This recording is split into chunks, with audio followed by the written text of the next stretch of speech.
की है। अच्छा जी, सबसे पहले हमें ये पता चला कि इसका पर्पस क्या है।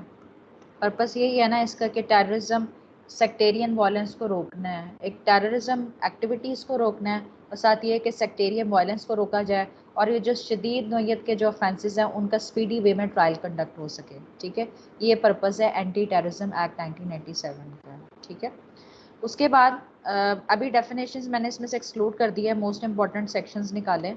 सेक्शन 4 में ये बताया गया है कि अगर टेररिस्ट एक्टिविटीज़ को प्रिवेंट करना हो ना तो उसके लिए आप army force, civil arm forces को बुलवा सकते हैं ताकि टेररिस्ट एक्ट्स की कमीशन को रोका जा सके। ठीक है, इस हवाले से प्रोविंशियल गवर्नमेंट फेडरल गवर्नमेंट को रिक्वेस्ट कर सकती है, तो फिर जिसकी बेस पर डायरेक्शन दी जाएगी कि जो फौजी दस्ते हैं उनको बुलाया जाए, और इसका जिक्र जो डायरेक्शंस हैं वो ऑफिशियल गैजेट में दी जाएंगी।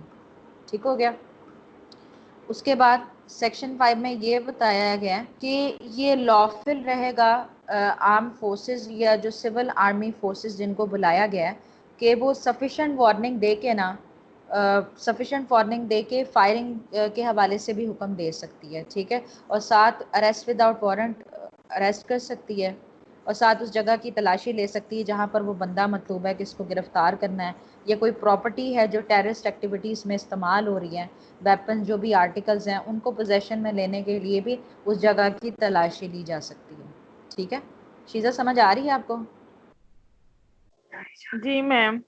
अच्छा, उसके बाद सेक्शन 6 में ये देखते हैं कि टेररिज्म में कौन कौन सी एक्टिविटीज़ आती हैं। ठीक है, टेररिज्म एक्टिविटीज़ की बात करें ना तो ये मैंने इसके पॉइंट्स बना दिए हैं, जैसे कि आप किसी पब्लिक या गवर्नमेंट को फियर दिलाते हो। ठीक है, उन्हें उस खौफ की कैफियत में डालने के लिए जो भी एक्टिविटीज़ करते हैं वो टेररिज्म एक्टिविटीज़ में शामिल हैं, या सोसाइटी जिसकी वजह से फियर महसूस करती है, इनसिक्योरिटी का शिकार होती है, या जिसकी बेस पे आप रिलीजियस, सेक्टेरियन, एथनिक इश्यूज को फैलाने की कोशिश करते हो। ठीक है, तो जब ये बात की जाती है कि जो टेररिज्म में एक्ट्स इस्तेमाल होते हैं उनमें क्या क्या चीज़ें आती हैं, उसमें ये होता है कि जैसे वो एक्ट्स जो कि डेथ कॉज करने के लिए किए जाएं, ग्रीवियस वायलेंस के लिए किए जाएं, या जिसकी वजह से शदीद किस्म की ग्रीवियस इंजरी पहुंचने का खदशा हो, या प्रॉपर्टी मैम को ये शदीद छठा नुकसान। किधर है?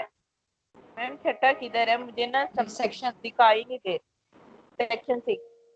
ये सेक्शन 6 ऊपर लिखा हुआ है मैंने, टेररिज्म। क्या वह नज़र नहीं आ रहा? हेलो शीजा, आपको मेरी जी आवाज़ मैम, आ रही नजर है? नहीं आ रहा। ये ऊपर लिखा तो हुआ है सेक्शन 6 टेररिज्म, नज़र नहीं आ रहा आपको? शीजा क्या हुआ है? जी मैम, अब स्क्रीन शो हो रही है। अच्छा ठीक है, मैं ये बात कर रही थी कि टेररिज्म एक्टिविटीज़ के बारे में बात की जाए तो जब गवर्नमेंट और पब्लिक को आप खौफ दिलाने की कोशिश करते हो, ठीक है, ये जिसकी वजह से सेंस ऑफ फियर क्रिएट होता है, या सोसाइटी इनसिक्योरिटी का खदशा होता है, या फिर आप रिलीजियस, एथनिक और सेक्टेरियन मजहबी लिहाज से आप खौफ दिलाने की कोशिश करते हो, तो ये तमाम चीज़ें टेररिज्म में शामिल हैं। लेकिन जब जिक्र आता है कि टेररिज्म एक्टिविटीज़ में कौन से एक्ट शामिल हैं, तो ये आगे मैंने फर्दर इसको स्प्लिट कर दिया है कि ऐसे एक्ट जिसकी बेस पे आप डेथ कॉज करना चाह रहे हो, या ग्रीवियस वायलेंस कॉज करना चाह रहे हो, ग्रीवियस बॉडी इंजरी कॉज करना चाह रहे हो, या शदीद नुकसान पहुंचाना चाह रहे हो प्रॉपर्टी को, या जब आप किडनैपिंग के लिए एक्टिविटीज़ परफॉर्म करते हैं, या आप उसे हरासा करके अपने कब्जे में रखना चाहते हैं, हाईजैकिंग करना चाहते हैं, ठीक है, या इंटरनल डिस्टर्बेंस क्रिएट करना चाहते हैं, पथराव करते हैं आप, ठीक है, या जिसके ज़रिए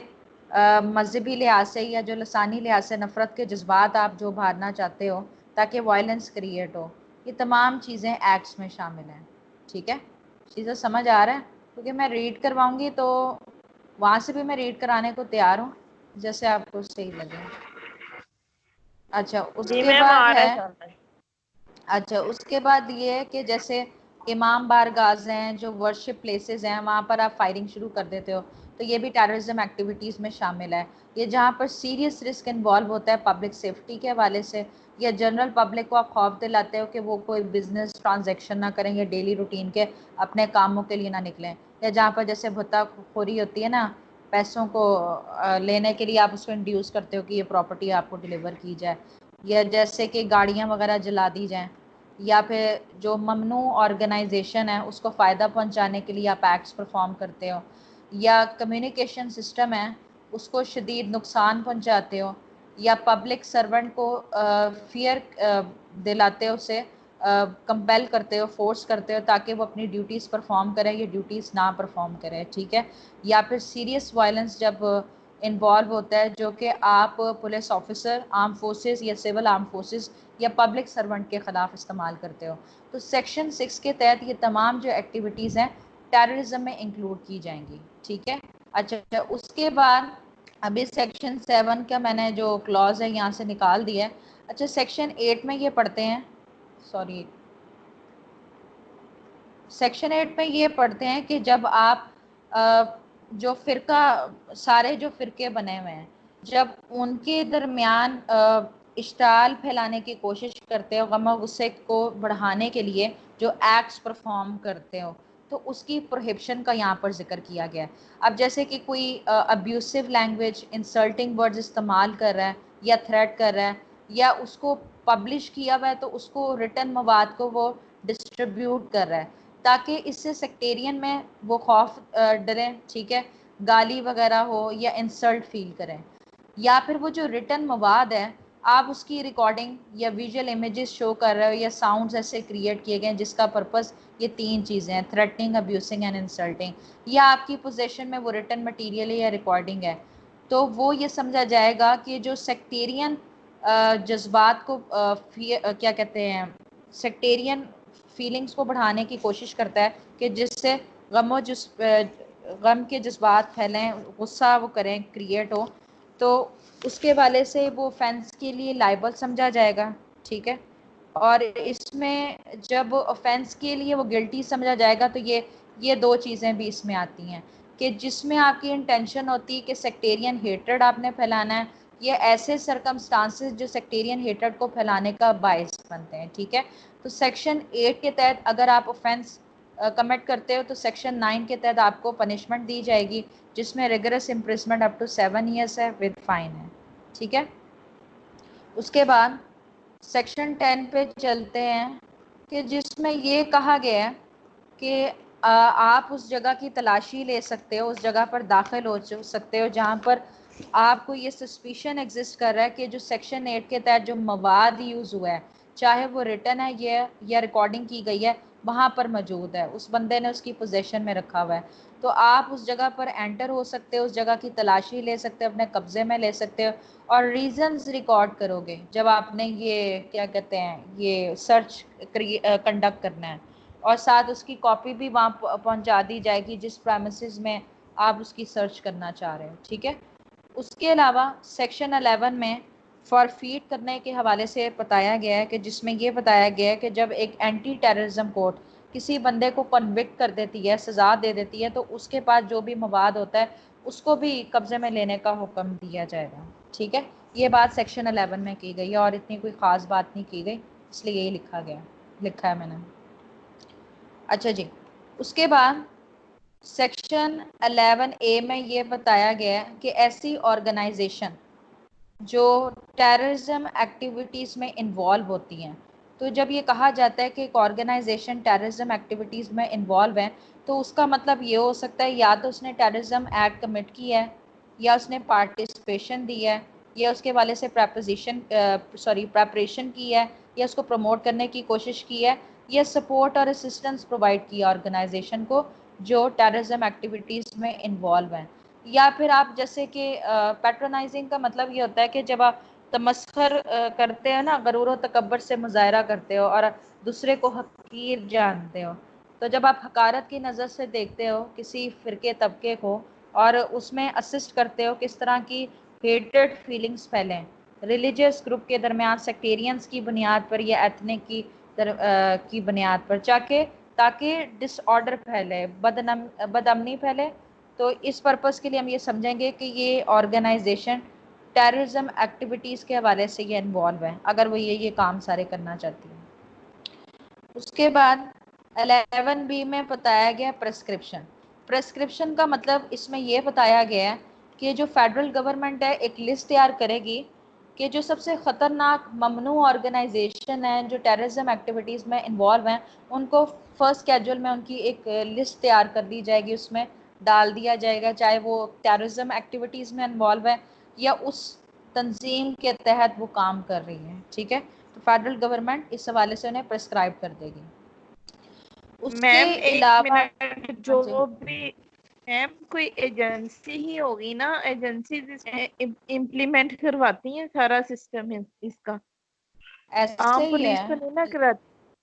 नहीं नहीं, आप किस वाले से, आपका सवाल क्या है, जरा सवाल रिकॉल मतलब करें, मेरा क्या ये क्या, एंटी इम्प्लीमेंट कर। टेररिज्म जो एक्ट है, जो इसके अंडर जो प्रोसीजर होता है उसको पुलिस तो कंडक्ट नहीं ना करवाती, उसको एजेंसी ही लेके चलती हैं।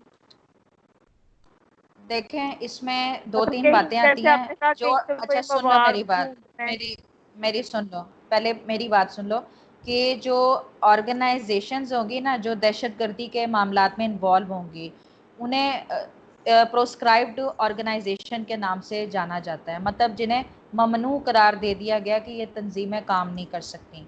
तो उसके हवाले से लिस्ट तैयार होती है, एक फर्स्ट स्केड्यूल के तहत तैयार होती है और एक सेकंड स्केड्यूल के तैयार होती है। फर्स्ट मैम वो स्केड्यूल के तंजीमें तहत अब जो, कौन सी हैं, मेरी बात सुने ना, वो कोई इस्लामी तंजीमें हैं, ठीक है ना, जैसे जमातुल जी जी दावा वाले हैं। इस्लामी तंजीमें, जी ऐसे ही है, लिस्ट तैयार की गई है फेडरल गवर्नमेंट की तरफ से। लिस्ट की तरफ बाद में आते हैं। हाँ जी, लिस्ट तैयार की गई है कि इन तंजीमों को काम करने की इजाज़त नहीं है जिन्हें दहशतगर्दी में हम कहते हैं कि वो इन्वॉल्व है, तो ये प्रेस्क्राइब्ड ऑर्गेनाइजेशंस कहा जाता है। बात आ गई है कि अगर आप ट्रायल की बात करती हैं तो उसके लिए एंटी टेररिज्म कोर्ट्स बना दी गई हैं, लेकिन जब इम्प्लीमेंट की बात करती हैं, शायद आप ये पूछना चाह रही हैं कि जैसे जो कार्रवाई करनी होती है इन ऑर्गेनाइजेशंस के ख़िलाफ़, तो उस हवाले से जी मैम, यही पब्लिक ऑफिसर्स हैं। नॉर्मली हाँ, ये तो कोई सवाल भी है। केस हो अच्छा, तो पुलिस फॉर्मली है। ये होता है कि पुलिस ऑफिसर भी कर सकती है, आर्मी को भी बुलवाया जा सकता है, ठीक है, और जो सिविल फोर्सेस होती हैं उनको भी बुलवाया जा सकता है इनको रोकने के लिए। अब क्लियर है आपको? हाँ जी, जी कुछ मैम। क्लियर हुआ आपको? अच्छा ठीक है, अभी तक हमने सेक्शन 4 से स्टार्ट किया था कि जिसमें ये बताया गया कि आप आर्मी को बुला सकते हैं या सिविल आर्मी को बुला सकते हैं ये दहशतगर्दी के इक़दाम में जो ऑर्गेनाइजेशंस इन्वॉल्व होती हैं इनको रोकने के लिए, ठीक है। उसके अलावा फर्दर 5 में ये कहा गया कि फायरिंग भी की जा सकती है। फिर उसके बाद सेक्शन 6 में हमने पूरी एक लिस्ट पढ़ी है जिसमें कहा गया कि टेररिज्म में ये तमाम एक्टिविटीज़ आती हैं, ठीक हो गया। उसके बाद सेक्शन 8 में हमने ये पढ़ा था कि जो सेक्टेरियन हेट्रेड को फैलाते हैं तो उसकी प्रोहिबिशन के लिए क्या इकदाम उठाए जाएंगे, जो कि रिटन मवाद फैला रहे हैं, पब्लिसाइज कर रहे हैं, रिकॉर्ड कर रहे हैं, विजुअल इमेजेस दिखा रहे हैं, तो उसके वाले से सेक्शन 9 में उसकी सज़ा भी बता दी गई है, ठीक है। वैसे रिकॉल करवा रही हूँ। सेक्शन 10 में ये बताया गया कि आप जिस जगह पर उस बंदे ने मवाद छुपाया हुआ है ना, वहाँ की जगह की तलाशी भी ली जा सकती है। उसके बाद 11 के तहत ये बताया गया है कि अगर उसे कन्विक्ट कर दिया जाता है तो जो भी मवाद उससे मिलता है ना वो कब्जे में ले लिया जाएगा, ठीक है। उसके बाद 11A में हमने ये पढ़ा कि जो ऑर्गेनाइजेशंस टेररिज्म में इन्वॉल्व होती हैं तो उसमें क्या मुराद लिया जाता है कि वो उन्होंने कमीशन किया, उसमें पार्टिसिपेशन की है, प्रेपरेशन की है, उसको प्रमोट किया है, असिस्ट किया है या इंसाइट किया है कि हेट्रेड की फीलिंग्स फैलें, ठीक है। उसके बाद 11B में हमने पढ़ा कि कैसे इनको ममनू करार दिया जाता है, तो उसके हवाले से फर्स्ट स्केड्यूल की लिस्ट तैयार की जाती है। यहाँ तक अभी तक पढ़ा था हमने। सेक्शन 11C में बताया गया है कि रिव्यू का भी हक हासिल है। अब रिव्यू का हक किसको हासिल है? जो कि प्रेस्क्राइब्ड ऑर्गेनाइजेशन है कि जिसके हवाले से ये सस्पिशन इन्वॉल्व है कि ये दहशतगर्दी के इकदामात में शामिल है, ठीक है।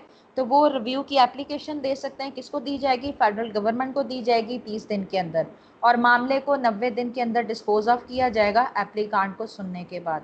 फर्स्ट करें, अगर रिव्यू की एप्लीकेशन रिफ्यूज़ हो जाती है तो फिर ये होता है कि हाई कोर्ट को अपील की जाएगी 30 दिन के अंदर, ठीक है। इस हवाले से फेडरल गवर्नमेंट इस तरह की एप्लीकेशंस को सुनने के लिए एक कमेटी बनाएगी जिसका नाम है प्रिस्क्राइब्ड ऑर्गेनाइजेशंस रिव्यू कमेटी, जो इस किस्म की एप्लीकेशंस को इंटरटेन करेगी, डिटरमिन करेगी। ठीक है शीजा, यहाँ तक क्लियर है आपको?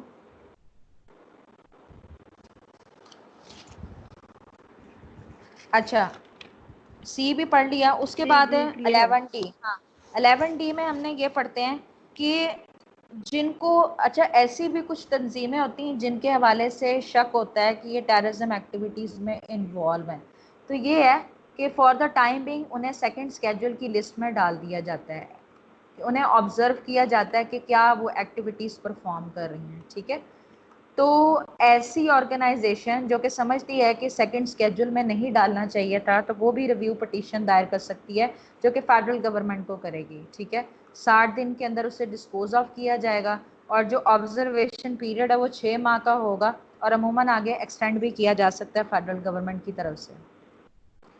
अच्छा, उसके बाद 11E में यह बताया गया है कि ये जो प्रोस्क्राइब्ड ऑर्गेनाइजेशन जिसे डिक्लेयर कर दिया जाता है, तो उसके खिलाफ क्या हिफाजती इकदाम लिए जा सकते हैं। उसके खिलाफ ये लिया जा सकता है ना कि उनके ऑफिस को सील कर दिया जाएगा, बंद कर दिया जाएगा, उनके अकाउंट जब्त कर लिए जाएंगे, और जो भी मवाद होता है, चाहे बैनर्स हैं, पोस्टर्स हैं, इलेक्ट्रॉनिकली जो भी मवाद फैलाया गया है उसको सीज कर लिया जाएगा। ठीक है, और हर किस्म की पब्लिकेशन को प्रोहिबिट कर दिया जाएगा, और साथ ही साथ उनके लिए मैंडेटरी रखा जाएगा कि आप जो आपकी अकाउंट्स की डिटेल्स है ना, जो कहाँ से आपकी इनकम जनरेट हो रही है, एक्सपेंडिचर्स जो आपने की हैं पॉलिटिकल सोशल वेलफेयर एक्टिविटीज़ के हवाले से, वो तमाम चीज़ें आपने उस अथॉरिटी के सामने डिस्क्लोज़ करनी है जिसे फेडरल गवर्नमेंट ने ऑथराइज़ किया होगा या डेजिग्नेट किया होगा।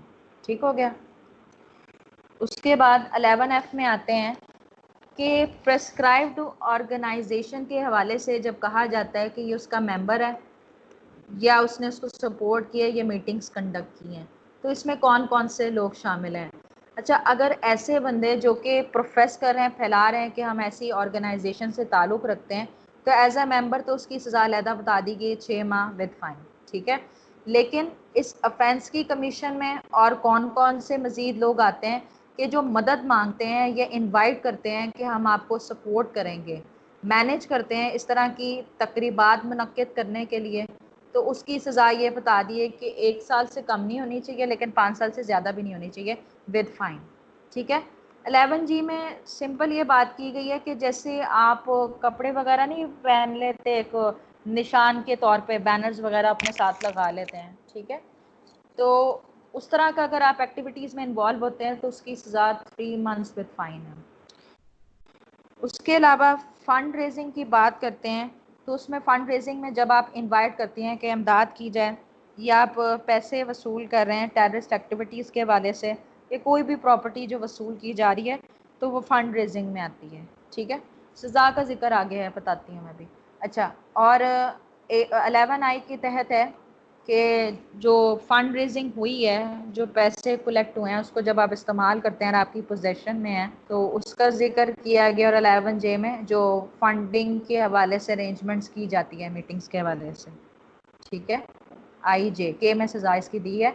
अच्छा नहीं हाँ ठीक है, के में मनी लॉन्ड्रिंग के हवाले से, मनी लॉन्ड्रिंग का जिक्र किया गया कि जब किसी से प्रॉपर्टी वसूल की जाती है ताकि टेररिस्ट प्रॉपर्टी को रिटेन किया जाए, उस हवाले से जो कोई फैसिलिटेट करेगा ना, किस तरह से फैसिलिटेट करेगा, उसको कंसील करके या एक जगह से दूसरी जगह रिमूव कर दे या नॉमिनी को ट्रांसफ़र कर दे, जिसके हवाले से कहा गया है, तो मनी लॉन्ड्रिंग में शामिल है। ठीक है, उसके बाद LN एक मैंने इसमें से गायब किया। अच्छा, इसमें यह है कि एच से लेके के तक अभी जितनी भी एक्टिविटीज़ वो परफॉर्म करते हैं ना, तो उसकी सज़ा बताइए कि इम्प्रिजमेंट की सज़ा 6 माह से ज़्यादा नहीं होनी चाहिए और 5 साल से, सॉरी 6 माह से कम नहीं होनी चाहिए और 5 साल से ज़्यादा नहीं होनी चाहिए विद फाइन। ठीक है, ये इसकी सज़ा दी गई है। अच्छा, NO, हाँ, सीजन एंड डिटेंशन के वाले से ये कि जो भी रिकवर्ड कैश होगा उसको ऑथराइज्ड जो ऑफिसर है वो उसको सीज कर सकता है, जो कि टेररिज्म एक्टिविटीज़ में इन्वॉल्व हुई है, ये जो ऑर्गेनाइजेशन के लिए अवेलेबल की है, तो उसे 48 आवर्स से पहले रिलीज़ नहीं किया जाएगा। हो सकता है कि अदालत के ऑर्डर्स की से उसे टाइम एक्सटेंड कर दिया जाए। ठीक है, हाँ जी, यहाँ तक क्लियर है आपको?